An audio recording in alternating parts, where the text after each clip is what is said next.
Hey everybody, how's it going? I'm Paul, I'm with the DiceyReview.com, and tonight we're going to be looking at the 2 to 7 player game Not Alone. This game was released by Stronghold Games and Geek Attitude Games.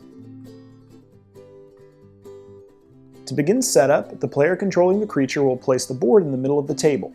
This board is double-sided, and the player controlling the creature can place it on whichever side they want.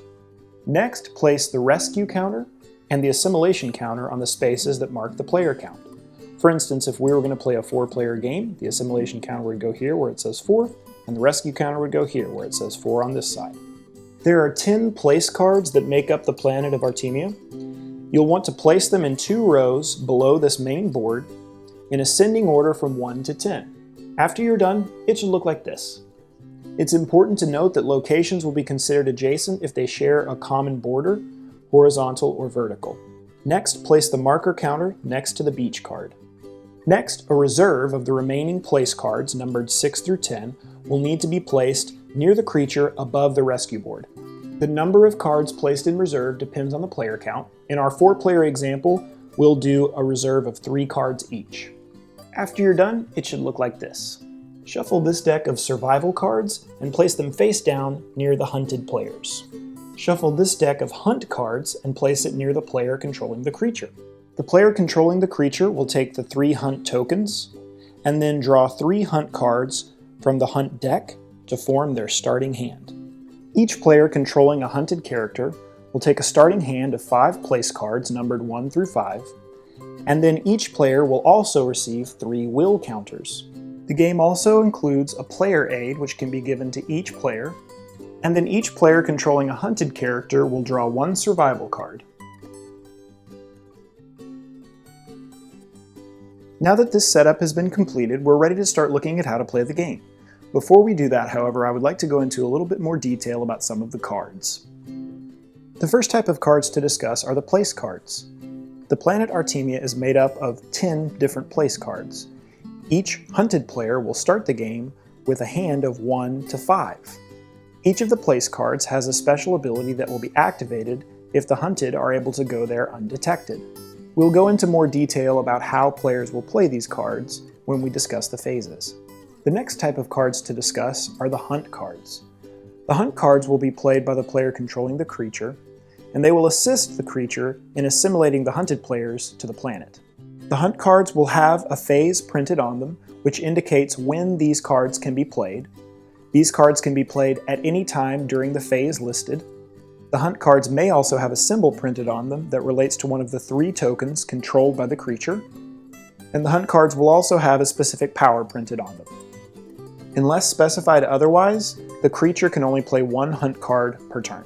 If a creature plays a hunt card with the target token printed on it, the creature will assign these effects by placing the token on one of the 10 locations that make up the planet. If the creature plays a card with the Artemia symbol printed on it, then the player is allowed to place that token once again on one of the 10 locations that form the planet.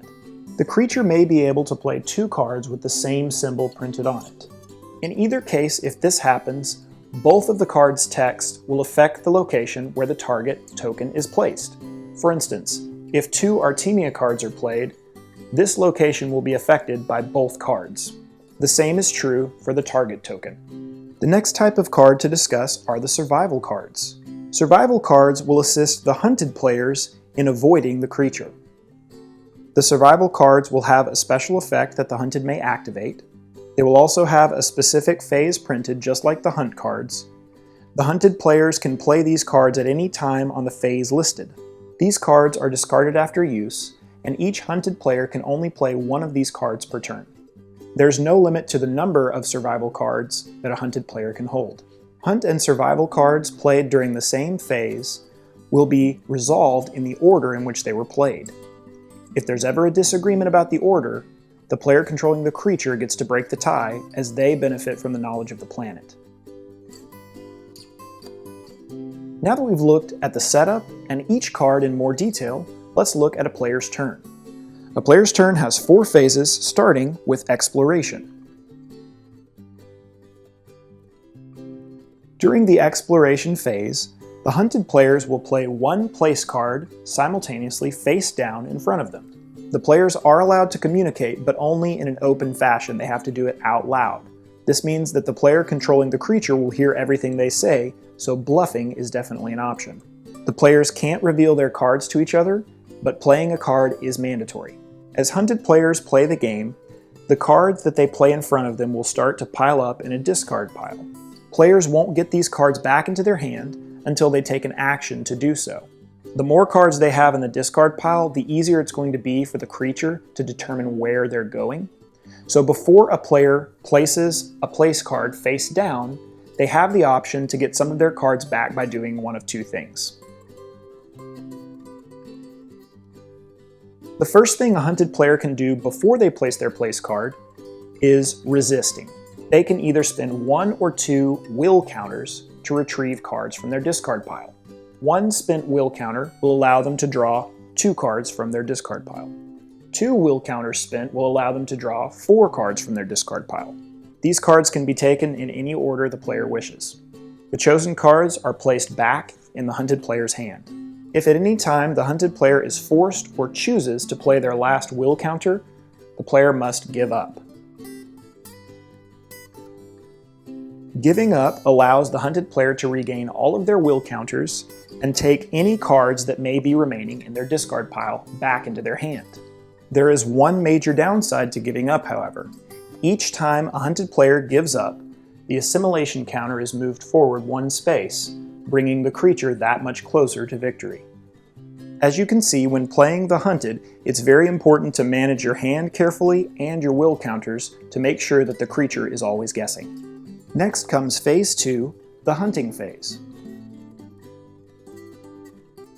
The creature may be able to place all 3 of these tokens on the different places that make up the planet Artemia. The player controlling the creature can always place the creature token.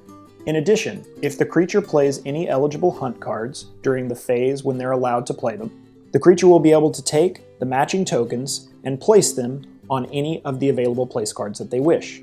In addition, if the hunted players have reached a space that has an A underneath their marker, the creature is allowed to place the Artemia token every turn. If a card or ability ever tells the creature to target 2 adjacent locations, the token can be placed in between the cards, showing that it is affecting both locations.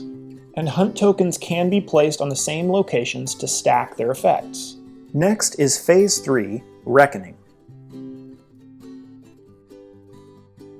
At the start of the Reckoning phase, the hunted players will simultaneously reveal their place cards. Then, starting with the player to the left of the creature, place cards will be resolved. Each player that has explored a location without a hunt token can either use the location's power or take back 1 place card from their discard pile. So in this instance, the player could either use the ability on the rover, or they could take back the lair into their hand. In this example, we're going to assume the player wants to use the ability. The rover allows a player to take 1 card from the reserve and place that card in their hand. So in this instance, the player could choose any one of these cards that they don't already have and take it and put it in their hand. We'll say this player wants to take number 7, the shelter. This card would then be added to the hunted player's hand. As you can see, the place cards will give hunted players abilities that will help them greatly in avoiding the creature. This card, for instance, allows the players to have a new card with a new special ability, and it increases the number of locations that this hunted player can visit, which will once again make it harder for the creature to find them. Each hunted player that visits a location where the target token is located is first subjected to the text on the played hunt card. After that, the player would then be able to use the place's ability or take back 1 card from their discard pile. This is, of course, unless the hunt card negates the power of the place. For instance, this toxin card says the power of the place is ineffective. In this case, the player would not be able to use the effect on the place card or draw a card from their discard pile. If a hunted player plays a location where the Artemia token is located, they must first discard 1 place card from their hand, and then they may not use the power of the location. The hunted player is also not allowed to draw another card from their discard pile. If a hunted player were to visit a location where the creature token is located, they will have to lose 1 will counter The assimilation counter will then need to be moved forward one space, regardless of how many hunted players were caught at this location.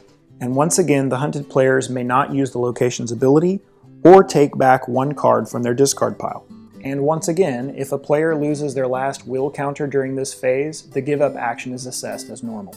The last phase is Phase 4, End of Turn Actions. During this phase, each hunted player will discard face up the cards that they played during the round.